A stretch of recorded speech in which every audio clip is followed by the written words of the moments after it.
Hi everyone, Syrian Girl here. While the holiday season is almost over and many people are returning to work, US President Obama and British Prime Minister David Cameron are giving everybody's hard-earned tax dollars to these people in Syria.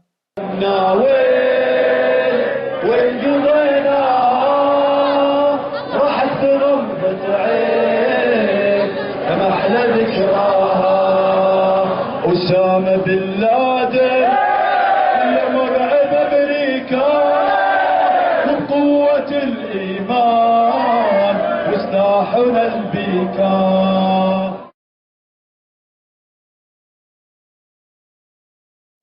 One of my first interviews I did with 108 Morris 108, I discussed al-Qaeda, how al-Qaeda is a tool of the CIA. I will link this in the bottom bar. I'd like to touch on that again in regards to the new developments.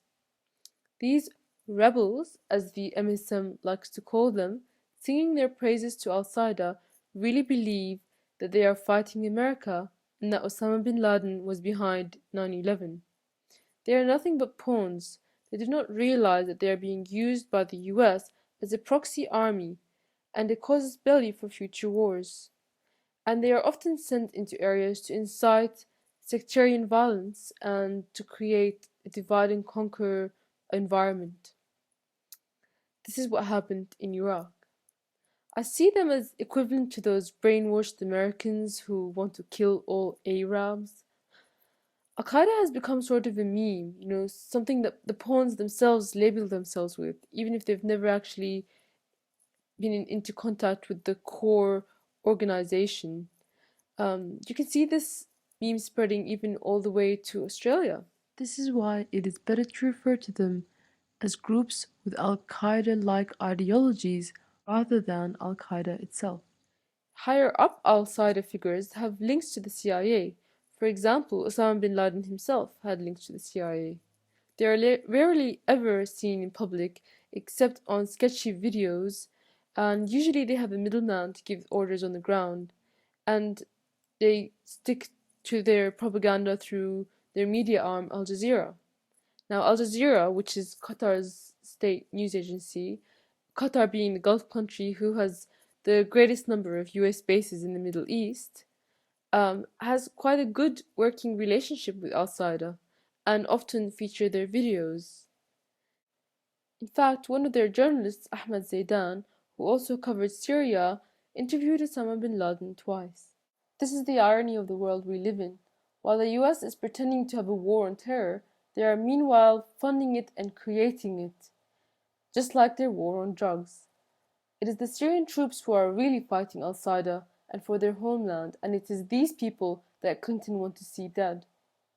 While the Australian Foreign Minister Bob Carr has praised the Syrian rebels and urged them to commit more assassinations, he has turned around and said that any Australian citizen that goes to fight in Syria could face a 20-year jail term upon their return to Australia.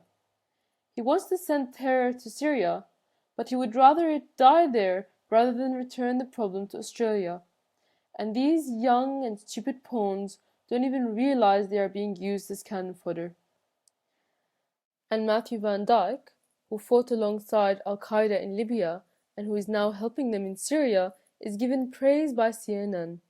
The flag has been switched. American people are now supposed to applaud acts like this. Van Dyke has even gone as far as to support Jabhat al-Nusra, one of the insurgent groups in Syria that even the US was forced to label as terrorists after a stream of suicide bombings and beheadings. 10 years ago, it would have been labeled a traitor, but now we're supposed to applaud him as a freedom fighter. This Matthew Van Dyke character is quite interesting in that he himself said that joining the CIA was his lifelong dream and that he passed all the tests to get into the CIA, and yet he doesn't claim that he is an agent. So I will leave it to the viewer to make up their minds about that one. I initially got my degree with the intention of working for the CIA. So that's why I got a degree in Middle East Security Studies. That was a dream I had. It was a long, long time ago. I got through the employment process and went to Langley, met my future coworkers. Was doing pretty well in the process, and then I had a problem with the polygraph because I would just get too nervous.